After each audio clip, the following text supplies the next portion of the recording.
ध्रुव गौर से उस रोशनी से तैयार हुए बच्चे को देखता रहा, जो 5 तरह के दिव्य रोशनियों के सुलगते कमल की रोशनी के साथ मिलने से तैयार हुआ था। और भले ही 5 रोशनियों की तादाद बहुत ज्यादा थी, इसके बावजूद सुलगते कमल की रोशनी की ताकत उनसे भी ज्यादा थी। अगर ध्रुव ने अपनी फ्लेम मंत्रा को इस्तेमाल नहीं किया होता, तो वो कभी उस सुलगते कमल की रोशनी को काबू करने में कामयाब नहीं होता। सिर्फ इतना ही नहीं, बल्कि उसका अंजाम बहुत दर्दनाक होता। इतने में ईरा ने मुस्कुराते हुए कहा, ध्रुव, मैंने एक बार पिताजी को कहते हुए सुना था कि ऐसी गिनती की दिव्य रोशनियां होती हैं जो इंसान के काबू करने के बाद इतनी बदल जाती हैं। अगर मेरा मानना सही है, तो शायद ये दिव्य रोशनी तुम्हारी आत्मा से मिलने के बाद जिंदा हो गई है। वहीं उसकी बात सुनकर ध्रुव अपना सर हिलाने लगा। उसे अचानक से कुछ याद आया और उसने चेहरे पर परेशानी के साथ कहा, अगर ऐसी बात है, तो अब मैं शौर्य कमल का हमला कैसे तैयार करूंगा जब भी मुझे किसी से लड़ते वक्त उसकी जरूरत पड़ेगी। जाहिर सी बात थी कि ध्रुव को अपने शरीर में अब दिव्य रोशनियां नहीं दिख रही थी। इसका मतलब साफ था कि वो सारी दिव्य रोशनियां रोशनी से तैयार हुए उस बच्चे में इस्तेमाल हो गई थी। लेकिन ऐसे में ध्रुव को बहुत बड़ा नुकसान हो जाता, क्योंकि वो अपना सबसे ताकतवर हमला आगे जाकर इस्तेमाल ही नहीं कर पाता। जब उस बच्चे ने ध्रुव के चेहरे की मायूसी को देखा और उसकी बात सुनी, तो अचानक से उसकी आंखें बड़ी होने लगी और उसने अपना हाथ ऊपर कर उस पर रोशनी जलानी शुरू की। ध्रुव ने जैसे ही उसके हाथ में इकट्ठा हुई रोशनी को देखा, तो उसे दिखा कि वो रोशनी दरअसल एक कमल में बदल गई थी। ध्रुव ने हैरत भरी आवाज में कहा, ये तो शौर्य कमल है। ध्रुव जानता था कि शौर्य कमल का हमला एक ऐसी तकनीक थी जो खुद उसने इजाद की थी। ऐसे में कोई और उस तकनीक का इस्तेमाल कर ही नहीं सकता था। इसके बावजूद उसके सामने दिखता वो बच्चा इतनी आसानी से अपने हाथों में शौर्य कमल तैयार कर चुका था, वो भी इतनी तेज कि खुद ध्रुव को अपनी आंखों पर यकीन नहीं हो रहा था। तभी ईरा ने ध्रुव के चेहरे की हैरानी को देखकर मुस्कुराते हुए कहा, अब मिल गया तुम्हारे सवाल का जवाब। इस नन्ही सी जान ने तुम्हारी सबसे ताकतवर तकनीक भी सीख ली। वहीं ईरा की बात सुनकर उस बच्चे के चेहरे पर हल्का गुरूर नजर आने लगा। उसने धीरे से अपने दोनों हाथों को मुट्ठी में बदलना शुरू किया और एक पल बाद उसके हाथ से ढेर सारे 2 रंगों वाले शौर्य कमल निकलने लगे। वो सभी शौर्य कमल हवा में उड़ने लगे थे और धीरे धीरे गोल घूम रहे थे। ये देखते ही ध्रुव ने गहरी सांस लेते हुए अपनी हैरानी काबू करने की कोशिश की। ये तो 10 शौर्य कमल हैं। खुद ध्रुव ने भी आज तक इतने सारे शौर्य कमल एक साथ तैयार नहीं किए थे। और भले ही ये शौर्य कमल सिर्फ 2 तरह की दिव्य रोशनी से बन रहे थे, लेकिन इतने सारे शौर्य कमलों की मिली जुली ताकत वाकई बहुत ज्यादा होती। मगर ध्रुव अपनी हैरानी को पूरी तरह काबू करता, उससे पहले ही वो बच्चा अपना सिर हिलाने लगा। अब जो कि उसने 10 शौर्य कमल तैयार कर दिए थे, तो उसने सभी को एक दूसरे से टकरा दिया और ध्रुव और ईरा की नजरों के सामने वो सभी शौर्य कमल एक दूसरे से मिलने लगे। कुछ ही पलों में एक इतना बड़ा शौर्य कमल तैयार हो गया, जिसे देखकर ध्रुव और ईरा दोनों का मुंह हैरानी में खुला का खुला रह गया। ध्रुव को ऐसा लग रहा था जैसे उसे दिल का दौरा पड़ गया हो, क्योंकि उसकी धड़कनें एक पल के लिए थम सी गई थीं। वो घूर घूर कर उस गुलाबी रंग के कमल को देखे जा रहा था, जो देखने में बड़ा ही खूबसूरत और नाजुक लग रहा था। अब तो ध्रुव को सांस लेने में भी बहुत तकलीफ होने लगी थी और उसने आह भरते हुए कहा, विनाश विनाशकारी शौर्य कमल। असल में विनाशकारी शौर्य कमल का हमला ही ध्रुव का सबसे खतरनाक और ताकतवर हमला था। ये एक ऐसा हमला था जो ध्रुव का हुक्म का इक्का था, जिससे ध्रुव बहुत से ताकतवर लोगों से बचने में कामयाब हुआ था। लेकिन जो बात उसे सबसे ज्यादा हैरान कर रही थी, वो ये थी कि उसके सामने दिखते विनाशकारी शौर्य कमल में इस कदर शक्तियां महसूस हो रही थीं, जितनी कि ध्रुव के बनाए विनाशकारी शौर्य कमलों में आज तक भी महसूस नहीं हुई थी। इस बात के चलते ध्रुव की हैरानी एक अजीब सी मुस्कुराहट में बदलने लगी और उसने इस मुस्कुराहट के साथ कहा, इस बार तो मुझे आज तक का सबसे बड़ा खजाना हासिल हुआ है। जाहिर सी बात थी कि रोशनियों से तैयार हुआ वो बच्चा बड़ी आसानी से विनाशकारी शौर्य कमल तैयार कर पा रहा था।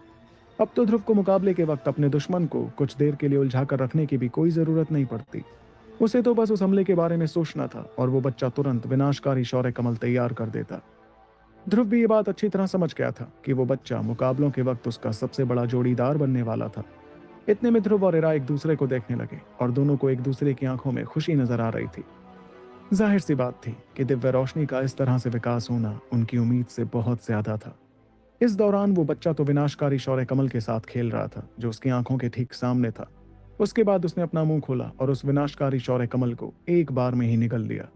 ऐसा करते ही उसने ध्रुव की तरफ देखकर वापस उसका हाथ पकड़ लिया। इस दौरान ध्रुव मुस्कुरा रहा था और उसने भी उस बच्चे के सिर पर हाथ फेरना शुरू किया। ध्रुव के ऐसा करने पर उस बच्चे की आंखों में ऐसा सुकून नजर आने लगा, जैसे कि किसी बच्चे को अपनी माँ के पास महसूस होता था। उस बच्चे के चेहरे पर आती मुस्कुराहट को देखकर ध्रुव भी हंसने लगा। भले ही दिव्य रोशनी इस रहस्यमयी बच्चे में बदल गई थी, लेकिन सबसे अच्छी बात यह थी कि ध्रुव अभी भी उस दिव्य रोशनी को काबू कर पा रहा था। ऐसे में ध्रुव को बस कुछ सोचने की जरूरत पड़ती और वो बच्चा उसकी मदद के लिए तैयार हो जाता। एक तरह से देखा जाए तो ध्रुव और उसकी दिव्य रोशनी के बीच एक और जिंदा चीज आ गई थी, और वो जिंदा चीज दिव्य रोशनी की असली ताकत का इस्तेमाल करने में कामयाब होती थी। तभी ईरा ने मुस्कुराकर कुछ सोचते हुए कहा, इस बच्चे की तो अपनी समझ भी है ध्रुव। इसका मतलब जरूर ये आगे जाकर और बेहतर और ताकतवर हो जाएगा। क्यों ना हम इस नन्ही सी जान को कोई नाम दें। और वो बच्चा जैसे ईरा की बात समझ गया और उसके चेहरे पर बड़ी खुशी नजर आने लगी। वो बेसब्री से ध्रुव की तरफ देखकर एक बड़ी ही प्यारी और बचकानी आवाज में कहने लगा, प्या प्या। उसके मुंह से वो लफ्ज सुनते ही ध्रुव और ईरा एक दूसरे को देखने लगे। इतने में ध्रुव के चेहरे पर एक बड़ी सी मुस्कुराहट आ गई और उसने अपना सर हिलाते हुए कहा, अब जो कि इसने पहली चीज यही कही है तो हम इसका नाम यही रख देते हैं। आज से इसका नाम होगा व्या। वहीं उस बच्चे ने जब ध्रुव के मुंह से अपना नाम सुना तो उसके चेहरे की खुशी गायब हो गई और उसने ध्रुव से हल्की खींच के साथ कहा, व्या व्या। उसके इस अंदाज से साफ समझ आ रहा था कि उसे वो नाम बिल्कुल भी पसंद नहीं आया था, लेकिन ध्रुव उसके इस अंदाज को देखकर हंसते हुए कहने लगा, अच्छा व्या, वापस आ जाओ, अब हम लोग इस जगह से बाहर जाने वाले हैं। ध्रुव की बात सुनकर व्या मजबूरी में आ भरते हुए अपना सिर हिलाने लगा। उसके बाद वो गुलाबी रोशनी में बदलते हुए वापस ध्रुव के शरीर के अंदर चला गया। इस पर ईरा ने ध्रुव की टांग खींचते हुए कहा, तुम्हारे बाबा बिल्कुल सही कहते थे, तुम कुछ भी कर सकते हो। मुझे नहीं लगता कि इस दुनिया में कोई और आदमी अपनी कोख में बच्चा रखने में कामयाब होगा। उसकी बात सुनकर ध्रुव भी खुद को हंसने से रोक नहीं पाया, जिसके बाद उसने थोड़ी दूरी पर नजरें घुमाते हुए देखा और ईरा से कहा, अच्छा ईरा, चलो अब हम यहाँ से चलते हैं। लोग हमारे लिए कितना परेशान हो गए होंगे, और तुम्हारे पिताजी और विहान दल। ईरा, मैं तुमसे कुछ पूछना चाहता हूँ। ध्रुव अपनी बात कहते कहते बीच में ही रुक गया था और उसने ईरा से ये सवाल किया। इस बात के चलते ईरा ने भी उससे कहा, हाँ ध्रुव, खुलकर पूछो, तुम्हें शर्माने की कोई जरूरत नहीं है। तभी ध्रुव ने ईरा की आंखों में आंखें डालकर उससे पूछा, मैं वक्त निकाल कर विहान दल आता हूँ और तुम्हारे पिता से तुम्हारा हाथ मांगना चाहता हूँ। एक बार मैं अपने बाबा को बाहर ले आऊं तो हम एक बहुत बड़े और आलीशान ढंग में शादी करेंगे। ईरा, तुम्हारा क्या कहना है? ईरा, शादी करोगी मुझसे? और ध्रुव का ये सवाल सुनते ईरा का चेहरा शर्म से लाल होने लगा और उसकी आंखों में एक अजीब सी खुशी नजर आने लगी। उसने इतने सालों से इस पल का ही तो इंतजार किया था जब ध्रुव उससे शादी की बात करता। किस्मत से ईरा का दिल तो इस वक्त छलांग लगाने लगा था। अब जो कि आखिरकार ध्रुव ने वो बात कह ही दी थी। इतने में ईरा की आंखें भी नम होने लगी और उसने जज्बातों से रुहा से हो चुके गले से जवाब दिया, हाँ हाँ ध्रुव, करूंगी।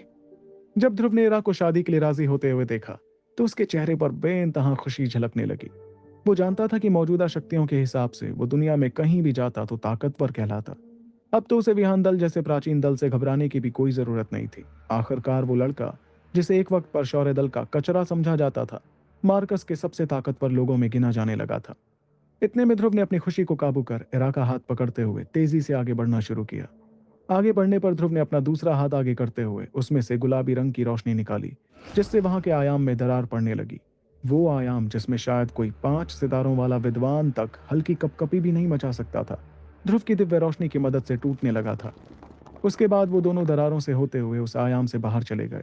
वो आयाम उन दोनों के जाने के बाद एक अजीब खामोशी में डूब गया और वो आज के बाद कभी नजर भी नहीं आने वाला था।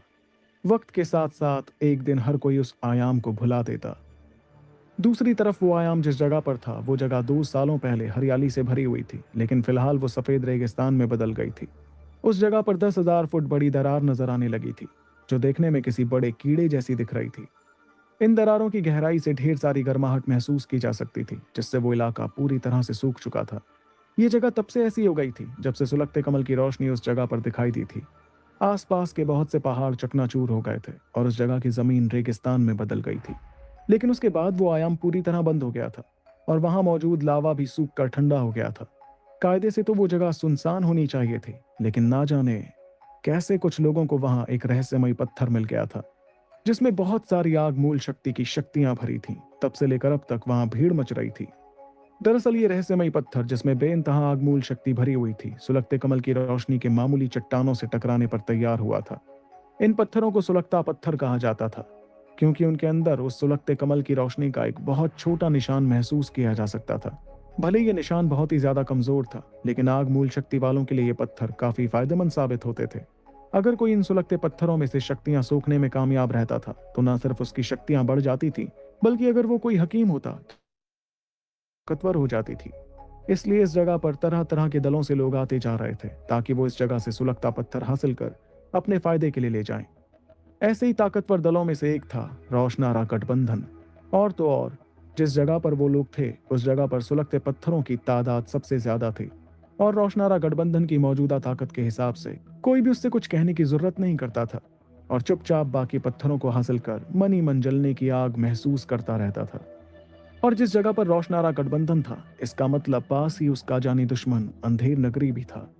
मध्य इलाके में बात बहुत साफ हो गई थी कि पिछले 2 सालों में इन दोनों ताकतवर दलों की जंग बहुत ज्यादा खतरनाक हो गई थी।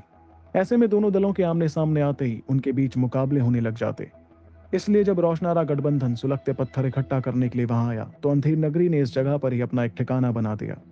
कुछ ऐसे दल भी थे जिन्हें सुलगते पत्थर चाहिए थे, लेकिन वो रोशनारा गठबंधन की ताकत की वजह से कुछ नहीं कर पाते।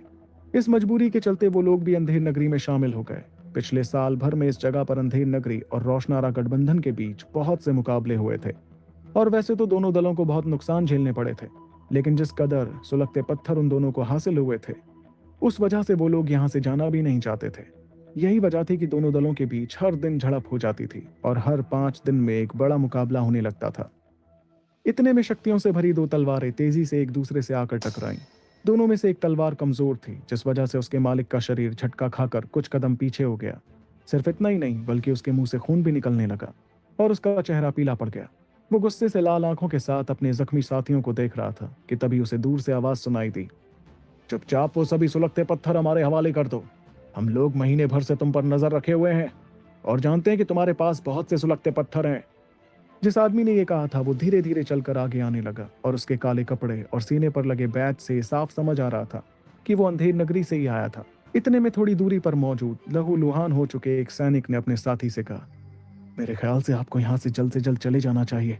वो सुलगते पत्थर हासिल करने के लिए हमारे साथियों ने महीने भर अपनी जिंदगियां दांव पर लगाई हैं। ऐसे में हमारी खून पसीने की कमाई इन अंधेर नगरी वालों के हाथों में तो हरगिज नहीं लगनी चाहिए। और जैसे ही उसने ये कहा तो एक बड़ी सी तलवार उसके सीने के आर पार हो गई और उसकी दर्दनाक चीख पूरे इलाके में गूंज उठी। तभी एक खौफनाक हंसी उस जगह पर सुनाई देने लगी। रोशनारा गठबंधन के कुछ बेवकूफ हमारी अंधेर नगरी के इलाके में आकर यहाँ से सुलगते पत्थर ले जाना चाहते हैं। फिजूल में मौत से टकराना था कोई तुमसे सीखे। इस आवाज के साथ ही तेज हवा चलने लगी और काले कपड़े पहने बहुत से लोग आसमान में दिखाई देने लगे। वो लोग खून से लथपथ लोगों को चारों तरफ से घेर चुके थे, जिन्हें देखकर उस आदमी के चेहरे पर परेशानी नजर आने लगी जो कुछ पल पहले तलवार से मुकाबला कर रहा था। तभी खून से लथपथ लोग धीरे धीरे उठने लगे और उन्होंने उस आदमी से कहा, आप बिल्कुल फिक्र मत कीजिए लीडर, रोशनारा गठबंधन कायरों का गठबंधन नहीं है। हम लोग अपनी जिंदगियां भी गंवाने के लिए तैयार हैं, लेकिन आप बस कैसे भी करके यहाँ से सही सलामत निकल जाइए। एक बार आप ये सुलगते पत्थर गठबंधन के बुजुर्गों को पकड़ा देंगे तो हम लोगों में से जिंदा बचने वाले आसानी से गठबंधन के अंदरूनी हिस्से के खास मेंबर्स हो जाएंगे। ये कहते वक्त सभी ने अपने अपने हथियार तैयार कर लिए थे और वो लोग जिंदगी और मौत के मुकाबले के लिए हमला करने के लिए आगे बढ़ने वाले थे। तो क्या होगा जब ध्रुव और इरा आएंगे सुलगते कमल की रोशनी के आयाम से बाहर, जानने के लिए आपको सुनना होगा सुपर योद्धा, सिर्फ पॉकेट एफएम पर।